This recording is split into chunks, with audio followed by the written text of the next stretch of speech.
चौसर खेळला आणि माता पार्वतीने जेवढ्या वस्तू शंकरच्या जिंकल्या होत्या तेवढे तो कार्तिक जिंकला आणि आपल्या वडिलांना जाऊन सांगितलं. तिकडे तो जातला तर गणपती आला गणेश झाला.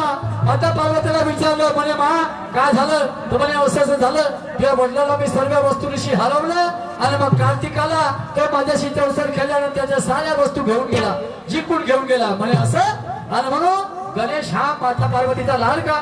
मग गणेश गेला आणि तो महादेवा संग चौसर खेळला शंकर भगवंता संग. शंकर भगवंताने त्याला पूर्ण काही हरवलं सारे काही वस्तू आणल्या पण माता पार्वती उदास होती. मा उदास काहून तर म्हणे गणेश तू सगळ्या वस्तू जिंकल्या पण ह्या वस्तूचे मी का करू तुला वापस नाही केला असाल तर मी राहून का करू. या गोष्टीचा काही सार्थक नाही. शिव गामिनीने आलाय. शिव आणि शक्ती एकामेकापासून वेगळे राहू शकत नाही. तू काही कर पण शिवाला इथपर्यंत आण आणि मग काय झालं पहा.